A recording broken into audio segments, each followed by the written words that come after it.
Yo, what's up guys? I hope you all had a great experience set 2 Lorcana, as set 3 is right around the corner.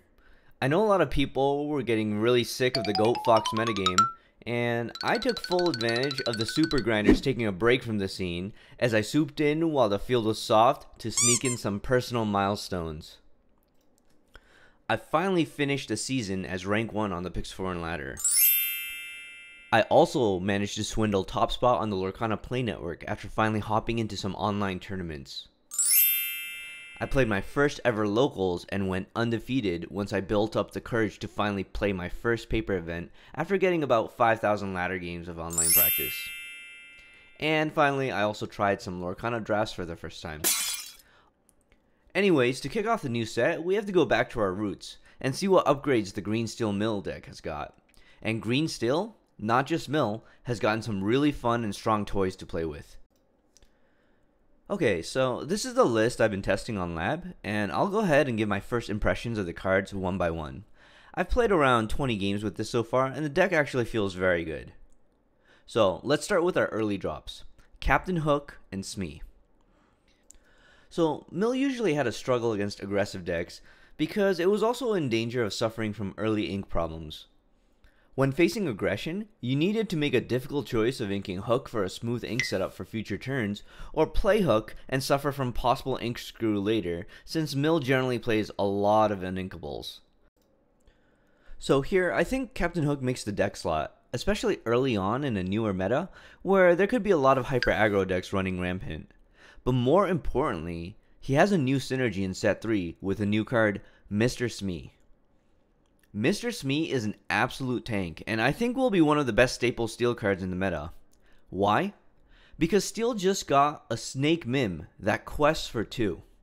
Snake Mim no longer has complete monopoly in the 2-drop slot as a 3/3, and with steel getting both Mr. Smee and Razul, I think steel will easily be top 2 most popular color of choice in set 2. Captain Hook and Smee should be able to hold down the fort against most aggressive opens. I'll give both these cards and slots a 3.5 out of 5 and a 4 out of 5 respectively. Speaking of early aggression, with the natural power creep of set 3, there are some very scary characters lurking out there. Particularly this card. And so adding to our 1 and 2 drop slot roster, we're playing also 2 2-drop Robin Hoods and 2 1-drop Robin Hoods. 2-drop Robin Hood remains one of my favorite cards, even in set 2, and I really like playing him as a 2 of in my steel decks, as it feels like a very good number to be able to keep on the mulligan. 1-drop Robin Hood is mostly to enable a more consistent curve into a shift Robin Hood, but whether he'll remain in this deck remains to be seen based on the evolution of the aggressive decks in the meta. I'll go ahead and award the 1-drop Robin only a 2.5 out of 5, and 2-drop Robin a 4 out of 5 in the deck list. Continuing on in the 2-drop slots, we have 4 Morphs and 4 Ursula. Morph was one of the cards I was really excited to try in Green Steel Mill, and he has definitely met my expectations. Sure, he flops over and dies to a simple sneeze, but eating up an opponent's turn 2 tempo isn't the worst thing in the world, and enabling a turn 3 shift Beast or Robin Hood is fantastic. It's also incredible to have a full 8 base shift target for Tinkerbell. The fact that Morph enables a turn 3 shift swords is also wild, so I anticipate Morph being a staple in not just Mill, but in most Green Steel decks for a long time to come. I'll go ahead and award Morph a 4.5 stars out of 5. I'd also anticipated Ursula 2-drop alongside of Bare Necessities to be in the top 2 most metagame warping cards, and she definitely doesn't disappoint. The ability to rip songs out of her opponent's hands, especially critical combo pieces like Grab Your Sword, Whole New World, and Be Prepared, gives Green a huge boost of power to solidify its position as a viable color in the metagame finally. Although Ursula is a 2-drop, I found myself highly preferring to play her on later turns right before the opponent's crucial Sword, Whole New World, or Be Prepared turns. I think she was a card that was on everyone's radar, and she just does not disappoint. An easy 4 of in almost any green decks, I'll go ahead and give her a perfect 5 out of 5 stars. Strike a Good Match is a nice little digging card that I found myself still inking a decent amount of times, but felt like it would be useful to try and dig out our whole new worlds. With our high amount of 2-drops, we can sing it out without much tempo loss in the deck, but by itself, it's very average to underwhelming card.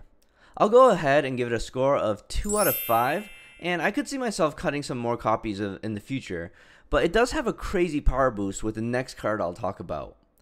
Ursula 3-drop. I'll just go ahead and say that Ursula 3-drop is definitely a card worthy of its legendary status. It feels absolutely busted.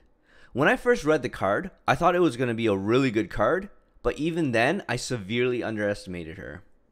I'll go ahead and give her a 5.5 out of 5. A double Sing ability is just an absolutely crazy mechanic. Sing, strike a good match, draw 4 cards, and discard 2. That's just bonkers. Let the Storm Rage on, deal 4 damage, draw 2 cards. Are you kidding me? If you can hit 2 separate targets with this, it just becomes a 4 for 1. Before, Storm Rage on at 2 damage struggled to remove a lot of things in set 2 because they had 3 willpower. But 4 damage will basically remove almost anything that came out up to turn 3. Pair this with a turn 2 Robin Hood curve and you can start taking out things like Tragic Beast or Rockstar Stitch. I've taken out Chernobog with Ursula and Strength of a Raging Fire. And Green Steel deck playlines usually want to bounce something and wheel. And with this Ursula, you can bounce 2 characters. Bouncing 2 characters and then wheeling is such a massive tempo loss for the opponent that you should basically be winning that game from that point. Mill has also typically had some clunky early game issues with cards like Do It Again in the earlier sets. But now, if Do It Again can grab a song, you're effectively grabbing 2 songs for Ursula. Ursula's double Sing mechanic is one of the most unfair things in the game I've ever experienced, and after rambling on about how insane she is, I'm actually going to go ahead and up her score to 6 out of 5. I think she'll be the Chase Enchanted for set 3 above all others, and you'll understand exactly why when you finally go ahead and try her out for yourself. Just an absolutely ridiculous card. Lyle Tiberius Rourke is a card that feels like it has pretty good potential. I'm only running 1 of right now, but I could easily see myself increasing his count to 2 in the future, depending on how aggressive the metagame feels. He is uninkable, so I still do need to be careful on his overall slot count in the deck, and currently on Pixelborn, I don't think his lore loss triggers off Be Prepared board wipes, and I have no idea whether it's supposed to or not. So if any of you could let me know in the comments, I'd be very curious about his interaction with Be Prepared. From my limited experience with Lyle, I'm going to give him a 3.5 out of 5. Kit Cloudkicker is another 3-drop that I think has huge potential. Tempo is a very important aspect of Lorcana, and Kit builds tempo while being able to sing your 3-cost songs in the 3-drop slots. He hits very difficult deal with cards like Tiana, and I'm very high on the Cloudkicker, and I could see myself easily increasing his count to even up to 4 depending on how the meta develops. I think Kit will also have a ton of powerful synergies in decks like Green-Yellow with cards like the Queen or Kita, and people haven't talked much about Kit, but I think he'll be one of the extremely important stable green cards of the format. I'm going to go ahead and give Kit a solid 4.5 out of 5, and I'm really optimistic on his spot for the future. I don't think I really need to cover the Tinkerbell package for you guys now. It's just always been a solid 5 out of 5 and has been a staple of many steel decks as one of the best anti-aggro tools since set 1, and I don't see this package going anywhere for a very long time. Tragic Beast is also going to be a strong staple in steel decks for time to come, and I'll award him with a 5 out of 5, and he's probably just a 5 out of 5 in almost every steel deck. His ability to come out incredibly fast with Morph makes him even better now. And if he goes unanswered for multiple turns, Beast will just simply win you the game through sheer card advantage. Robin Hood is our other quick shift singer card, and with 4 morphs and 4 base Robin Hoods in the deck, he's actually able to come out fairly quickly, quite consistently. As for the card himself, I found it to be pretty solid, but nothing exceptional or game breaking. For a deck like Mill in particular, we're actually a little bit less concerned about lore gain than other decks, but his card draw from dying in a challenge is pretty nice after we've sung Whole New World with him. I'll go ahead and give him a solid 4 out of 5 for now. Whole New World is a card that everyone should be familiar with. It's an obvious 5 out of 5 in the deck. It did get a little bit weaker now that cards like Ursula and Bare Necessities are out, but this deck is more resilient to that kind of discard as we are running Lady Tremaines and Do It Agains. We've also cut our sword count down to 2, mostly due to the fact that Ursula singing our other removal begins to carry the removal portion of the deck really hard. But I could see myself upping the count of swords to 3. Still, this card is a staple in most steel decks, and I'll go ahead and give it a 4.5 out of 5 for now. And finally, Lady Tremaine is simply a necessary evil in the deck, uninkable, that we still will need if we want to be able to mill our opponents through wheel recursion, so we'll go ahead and give her a 4 out of 5. There's a few cards that were dropped in the transition to set 3, and those include Genie, which is a fantastic card, but we're really trying to be careful with the uninkable count here. Kit feels like he could just be an inkable replacement for Genie, so he didn't quite make the deck cut.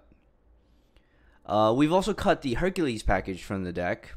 I was playing Hercules towards the end of set 2 in my green steel mill deck, and I really like him, but it's just hard to find the space for him right now.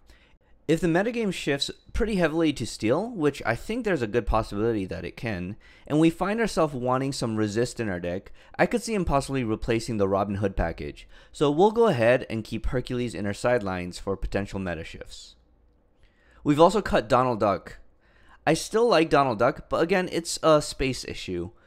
We do pick up an interesting shift line with him this set with Morph, so we can get a turn 3 Donald shift out, but I'm not actually sure how significant that line is. It feels like with Ursula double singing things like Strike a Match, it really replaces Donald's role of digging for our Whole New Worlds, but again, we can keep him in mind for slots in the future. We've also gone and cut Smash out of our deck, as it just doesn't make the slot anymore, as it has no synergy with double singing Ursula. Double singing is just too busted to not take advantage, so Smash just won't be in our deck anymore. Item breaking cards like Benja and Hard-Headed Beast will wait on the sidelines for now, along with the new Wildcat, if item decks rear its ugly head sometime in the metagame. And finally, Pete was in our set 2 mill decks, but he never really found a spot to shine, as mill just wasn't very good in set 2. But we'll go ahead and keep him in mind if stuff like Along Came Zeus or Madame Medusa become too rampant in the meta. Anyways, I know this is a mill primer video for set 3, but I actually think a lot of these cards will see play in other green steel variants. I actually think green steel would become a huge contender in the meta, and already I feel like there's almost 3 or 4 variations of green steel that could be viable. Green steel discard will still be lurking around waiting to make some players cry. And of course, a lot of players are excited about green steel Bayou Beast combo decks, and those will probably be played or at least explored. And more mid-range green steel control decks feels like it could have a very good toolkit to deal with a lot of things in the metagame. And also, you can never count out green steel aggro decks running cards like Cursed Merfolk, Prince, and even Tiana. The Ursula core feels like a crazy power boost to green that it so desperately needed from the other sets. And green steel should see a lot more play in set 3 outside of just discard decks now. Anyways, thanks for watching the video, guys. I really do think green steel will be one of the top tier color combos in set 3, so definitely look out for some Ursulas if you can get your hands on them.